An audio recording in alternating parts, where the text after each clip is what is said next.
জ্বরটা কি আবার আসছে? শুয়ে পড়তে, আমি থার্মোমিটারটা নিয়ে আসি। আচ্ছা।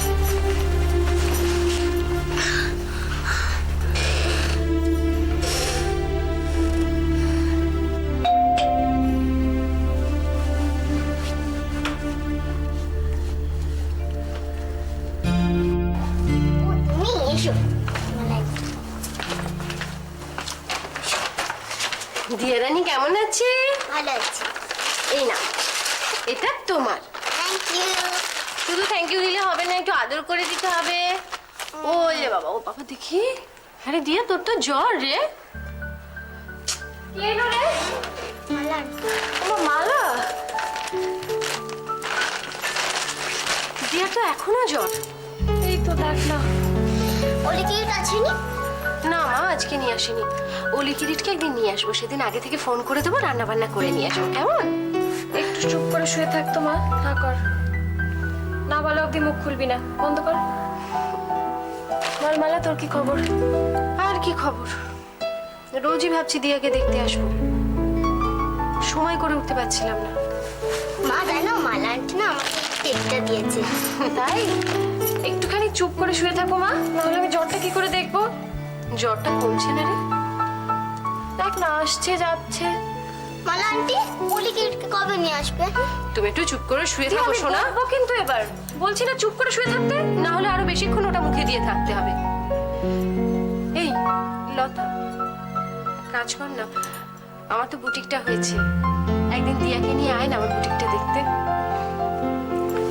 আর দিয়া, ওরকম করো না মা, আর তো দুদিন পরেই তো তুমি সেরে যাবে। তুমি আবার দুদিন বলছো? কেন? সবাই বলে দুদিন দুদিন দুদিন, আর দুদিন পর দিয়ারিন ভালো হয়ে যাবে। আচ্ছা, তোমাদের দুদিনটা কতদিন বলতে পারো? ওরে মামা, এই দে তো, তোর এখন জ্বর দেখা হবে না, আমি বুঝতে পেরেছি। দুরন্ত মেয়ে বলতে এরকম করে জ্বর দেখা যায়? তুই যা ঘরে যা, খেলা কর যা। এই নাও এটা নিয়ে, এটা নিয়ে। ওলি কিটকে আবার দুদিন পরে এলো না জানো? আমাকে, তুমি যখন যাবে না আমাকে বলে দেবে যে ওলি কিটকে তুমি কবে আনবে। ঠিক আছে, আমি বলে যাবো, কেমন?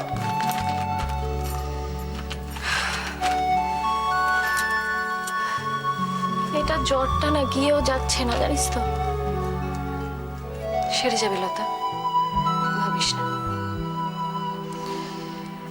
মায়েদের মন কি দিয়ে তৈরি জানিস? লোহা আর তুলো দিয়ে। প্রয়োজনে তরোয়াল হয়ে যায়, আবার দরকার হলে নরম তুলো। সেই তোর কি খবর বল? অরিন্দম কি ডিভোর্স চাইছে? ডিভোর্স দিয়ে কি করব বলতে পারিস? একটা ছেলে একটা মেয়ে, দুজনকে নিয়ে একদম আকুল সাগরে পড়ে যাব। ছেলে মেয়ে দুটো না থাকলে এত কিছু ভাবতামই না। ওদের মুখ চেয়ে সেই মা হওয়া কি মুখের কথা? এই শোন মালা, তোর দেওরটি কিন্তু একটি রত্ন, জানিস? ও যে কি করান করেছে দিয়ার জন্য, তুই ভাবতে পারবি না। লতা, কদিন ধরেই আমি তোকে একটা কথা বলবো ভাবছি। মানে আগে তোকে কিছুটা বলেছি, কিন্তু কি? আমার দেওরের তোর ননদের প্রতি একটু বিশেষ দুর্বলতা আছে। সোনালি বাড়িতে নেই? না, ও আর মা একটুখানি বেরিয়েছে টুকিটাকি কেনাকাটা করতে। দেখ, ব্যাপারটা আমি জানি, তাই তোকে জানিয়ে দিলাম। কোনোদিন যেন তোর এটা না মনে হয় যে অভিষেক সুযোগ নিচ্ছে। ও খুব সিরিয়াস ছেলে। সোনার ওদিকের ব্যাপারটা তো এখনো পুরোই ঝুলে আছে। এখনই এইসব কথার আমি সেজন্য বলিনি, আমি জানি তাই তোকে জানালাম। আমিও ভুলে যাচ্ছি, তুইও ভুলে যা। তোকে জানানোটার কারণই এই যে ওদের ভবিষ্যতের কথা ভেবে। ভাবিস না।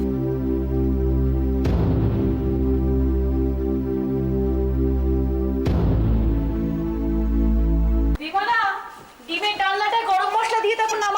মা চল।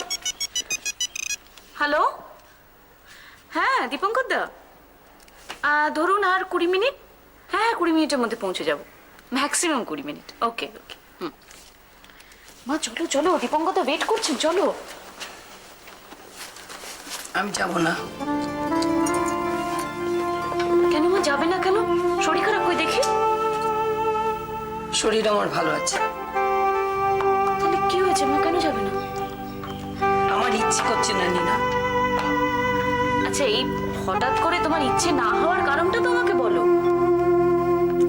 আমি তো বললাম আমি যাব না, তুই যা।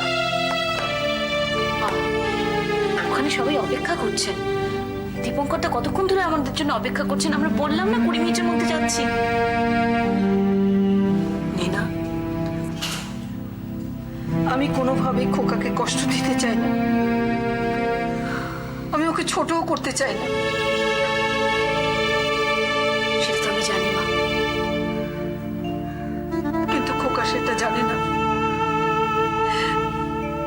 তুই পরের বাড়ি মেয়ে হয়েও আমাকে যতটা বুঝিস, খোকা আমার নিজের ছেলে হয়েও সেটা বোঝে না।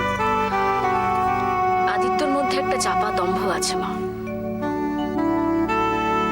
ও doctor Aditya Banerjee, he is the best. ওর মুখের উপরে কেউ কথা বলতে পারে না, ওর কথা কেউ অমান্য করতে পারে না। এই যে তুমি ওর হেল্প ছাড়াই এতগুলো কাজ করে চলেছ, অমন রাগে এনারাই, সমর, রুদ্র, শীতাংশু বোস, এরা সবাই যে তোমার কথা মেনে নিয়েছেন বা নিচ্ছেন, এটাতে ওর প্রবলেম হচ্ছে মা। না রে নীনা, সব কৃতিত্ব আমি একা নেব না।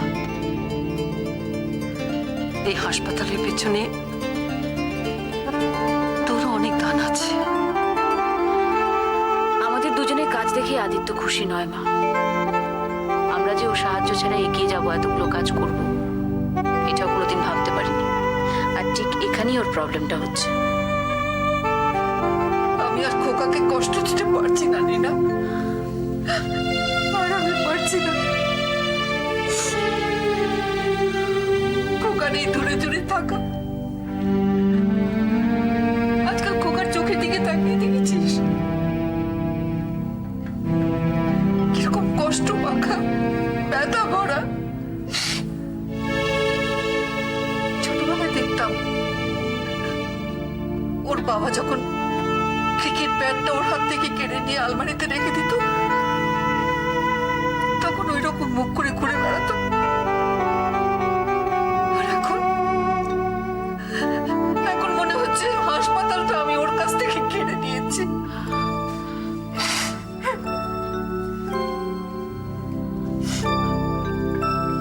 আমি আর খোকার সাথে লড়াই করতে পারছি না নীনা, আর আমি পারছি না। কতদিন মা বলে ভালোবেসে ওর পাশে এসে বসে, দুটো মিষ্টি কথা বলেনি।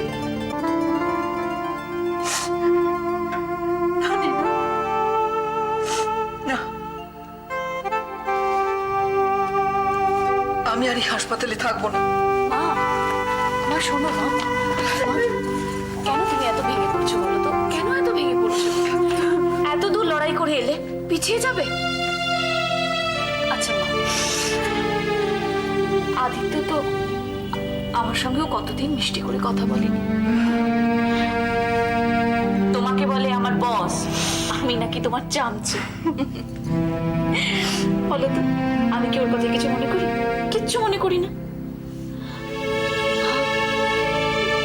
আদিত্য একটা ভুল করছে বলে আমরা ওর সেই ভুলে সায় দেব?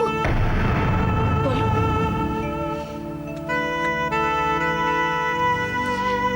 আদিত্যকে বোঝাতে হবে। আমার কি মনে হয় জানো মা, আদিত্য কিন্তু এই প্রজেক্টটায় জয়েন করতে চাইছে, কিন্তু কি বলতো, এতদিন ধরে তো এত বিরোধিতা করেছে, তাই আর মেল ইগো ছেড়ে আমাদের সঙ্গে মিশতে পারছে না। তাহলে হসপিটাল উপলক্ষে একটা পার্টি দাও মা। পার্টি? হ্যাঁ, বেশ জমজমাট পার্টি, বুঝলে, মানে সমাজের প্রত্যেকটা স্তরের মানুষ সেখানে ইনভাইটেড হবে। আর সেই পার্টিতে তুমি অ্যানাউন্স করবে যে এই হাসপাতালটা আদিত্যর, তোমার ছেলের। সেটা তো সত্যিই নিনা। হাসপাতাল তো খোকারই স্বপ্ন, আমরা শুধু ওর স্বপ্নটাকে ধার নিয়েছি। ঠিকই তো। তুমি দেখো মা, ওর ইগোটা ভেঙে গেলে ও খুশি মনে তোমার কাছে আসতে পারবে। আগের জন্মে নিশ্চয়ই তুই আমার মা ছিলি, কি সুন্দর সমাধান করে দিলি। তোমাদের দুজনকে যে আমি খুব ভালোবাসি মা। তোমাদের দুজনের হাসি মুখে আমার কাছে খুব দামি, বুঝলি? কিন্তু ওই পার্টিতে শুধু খোকার নাম করলেই হবে না, হাসপাতালের পেছনে তোর অবদানও তো কম নয় রে মা। তোর নাম যদি আমি না করি খুব অন্যায় হবে। তাহলে চলো এবার সাইডে চলো, ওদিকে তো দীপঙ্কর দা গরমে একেবারে গলে গেছে। চল চল।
Oh, Nina, thanks a ton.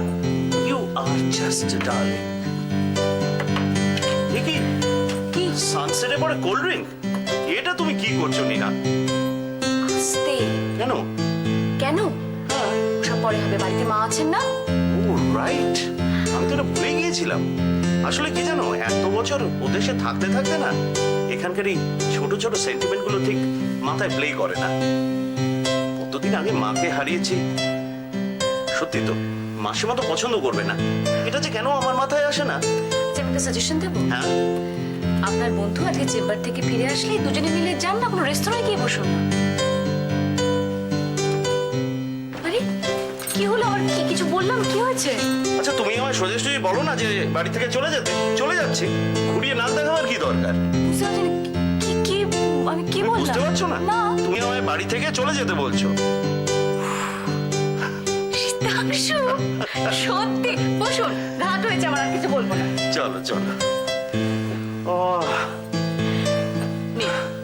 O thanks. যাক, হসপিটালের কাজ তাহলে ভালোই এগোচ্ছে।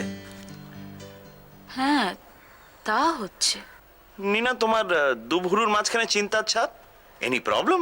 Just tell me. না মানে ওই জমিটা কিন্তু আদিত্য বা হাসপাতাল কারোরই নয়, ওটা হরনাথ হালদার বলে একজন businessman. But this Haranath is also in the project. আছে না হরনাথ প্রজেক্টে? আছে, তবে জমির জন্য ও কিছু নেবে না। ওকে, ও শুধু প্রফিটে 10% চায়। 10%? 10% কিসের উপরে? প্রফিটেড গ্রস অ্যামাউন্ট না নেট অ্যামাউন্টের উপরে? কি হলো, কিসের উপরে? মানে এটা আমি ঠিক জানি না, জিজ্ঞেস করে বলতে হবে। এই নিনা, জানি না মানে? তোমাদের কোনো এগ্রিমেন্ট নেই? মৌখিকভাবে একটা হয়েছিল। নিনা, মুখের কথা has got no value at all. পেপারে কি আছে? এগ্রিমেন্ট হয়েছে? না, হরনাথ হালদার আমাদের বলেছে যে জমিটা ও আমাদের লিজে দিবে, তার এগেনস্টেও কিছু ক্যাশ নেবে আমাদের কাছ থেকে। Hey Nina, can you do me a favour? হ্যাঁ বলুন। তুমি বাই এনি মিনস হরনাথ হালদারকে একটু বোর্ড মিটিং এ ডাকতে পারবে? হ্যাঁ, সে তো ডাকাত। আচ্ছা, একটা কাজ করবো, আমি ওনার সঙ্গে যোগাযোগ করবো। রাইট নিনা, রাইট। এবারে ভাবতে হবে, খুব সাবধানে আমাদের পুরো জিনিসটাকে ভেবে দেখতে হবে। কি? জুজুৎসুর প্যাচ। কি? জুজুৎসুর প্যাচ। হাতটা এমন ভাবে মুভ করবে যে অপোনেন্ট এক চালে সোজাসুজি ধরাশায়ী। কি যে বলে না, আপনার একটা কথা বিন্দু বিসর্গ আমি বুঝতে পারি। যা ভাবার আমার ভাবা হয়ে গেছে নিনা। এখন শুধু অপেক্ষা যে বোর্ড মিটিং এ হরনাথ হালদারের সাথে দেখা করার, কথা বলার। চিয়ার্স নিনা, চিয়ার্স।